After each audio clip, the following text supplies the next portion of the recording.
Smoked fish for breakfast, anyone? The old ferry terminal, Klaipeda. And this is where the ferries run from, straight across to Smiltyne. From the machines here,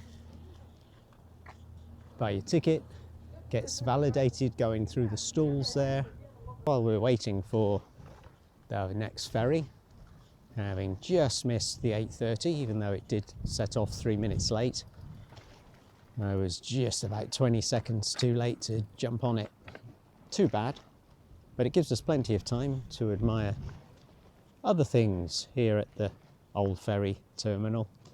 This cute little figure called Buchinis, I think her name is. Buchinis from 2014.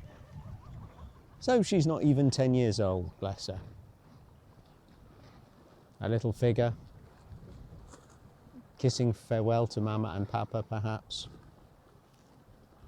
But why would they leave her? Did they have to flee in a hurry? And they were already separated because she was perhaps staying in the country at Grandma's house. But then the bad people came to take Papa away, and they had to flee across the sea. It's a likely tale, isn't it? I got up at 6:30 this morning, and the intention was to get the 9 o'clock ferry. I wanted to give myself ample time because I know a lot of people in the hostel will be coming to Klaipeda specifically to do this trip, and therefore it's not inconceivable that many of the other guests staying at Klaipeda hostel could be getting up at 6:30 as well to head for the 9 o'clock ferry or 8:30 ferry to link it up with the bus, which will take us down from Smiltyne to Jordkranta. So I had lots of time, and I had so much time, and there was so little traffic in the kitchen, no queuing for toilets or showers. That gave me the choice just before 8 o'clock of thinking,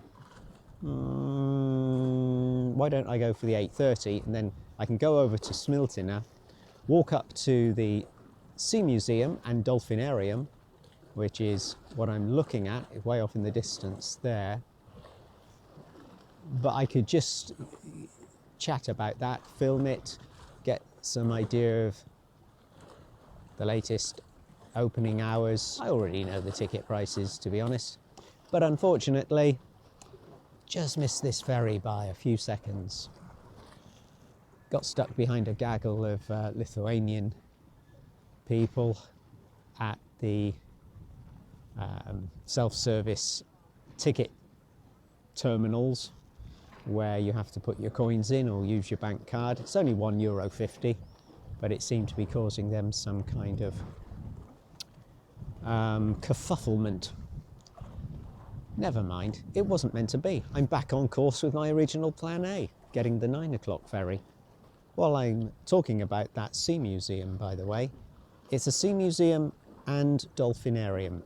And so if you don't like the animal shows, you know, with the performing seals and dolphins, then that part won't be for you. As an adult, you can pay just for the Sea Museum aquarium part. That will be €8. It's €13 for the animal performance, the dolphinarium. Therefore, pays your money, takes your choice. Obviously, there are cheaper tickets for the kids. For us people on the ground, we're always a bit confused. You go to locations and you think, but I saw a YouTube video and it was magnificent scenery and you could see this and that. And yeah, that's drone footage. It is reality, but it's the reality for a bird. It's not the reality for somebody who's visiting as a backpacker or any other kind of tourist. If you look at drone footage and get excited and want to go to a place, that's great. I'm all for it. But the problem is if you try and sell a place on the drone footage, but the reality for people who don't have the ability to fly like a bird is that they won't see any or all of it. Yeah, the view from the ground is going to be very different. So I've never been tempted to consider drone footage because it's the walkie-talkie channel, for one thing, walkie-talkie traveller channel, and also this is actually what you're going to see. You're not going to see what the drone will show you in people's videos. So it could be that those wonderful islands, those lush islands in the Indian Ocean form such a beautiful pattern, or those hotel buildings in the Middle East look amazing from the air. But on the ground, yeah. So the drone footage kind of sells a fantasy, I think, and I'm not really into that kind of promotion. So, enough of fanciful fantasy potentials. Let's not miss the 9 o'clock ferry, eh? That would be a shame. If you haven't grabbed a snack, I did stop to grab a snack actually at Maxima Supermarket, a savoury pastry, just in case I was rambling around somewhere on the Curonian spit over there, nowhere near a place where I could grab something to eat. And of course I got my trusty flask. Peppermint tea with fresh ginger. Works for me. And it stays warm long enough. There's an alternative here you can pop in. It says for meat lovers, so that might put vegans off, but I'm sure you can grab an ice cream or coffee or whatever else you fancy from that place. Even at 8:30 in the morning, or as it now is, 8:47. See you on board.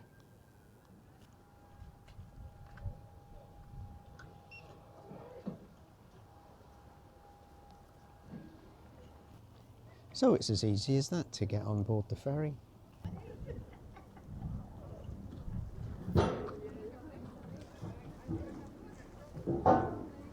Good morning from Klaipeda. Here at the old ferry terminal, I'm on the little Baltic boat, which will take me across to Smiltyne, the 9 o'clock service. I've checked out some of the facilities. The toilet, it works. It's not locked, it's open, even though it's just a short couple of minutes to get across the narrow channel. That's the right word, isn't it? Oh, one thing about the toilet, bring your own toilet paper, just in case you should need it. Aha, mateys. Should that be? Landlubbers.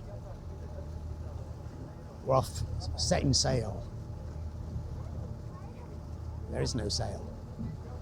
We're using horsepower, steam power, electric power, wind power, water power, oarsmen, whatever it takes to get all the way across to Smiltyne.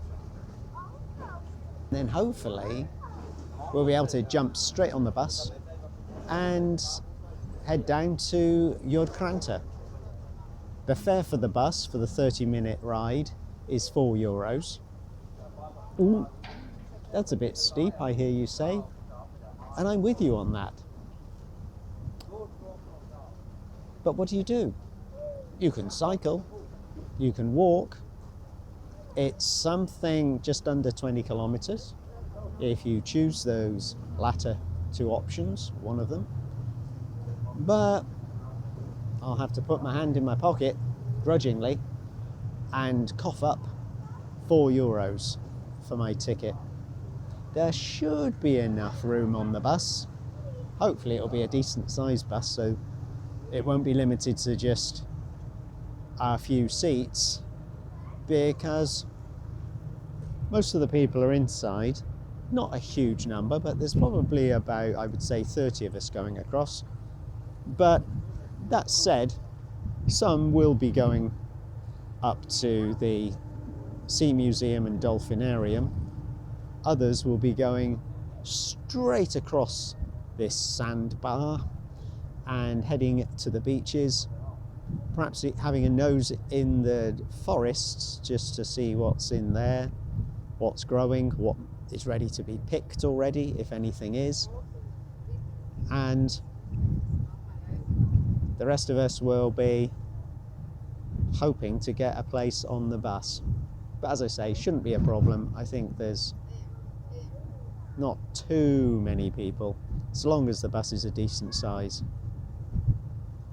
Otherwise, it's going to be a something like 18, 19 kilometre walk, I think. Not the best way to start the morning, I don't think.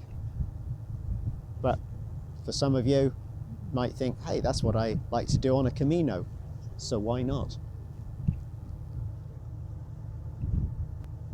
Next stop, Smiltyne.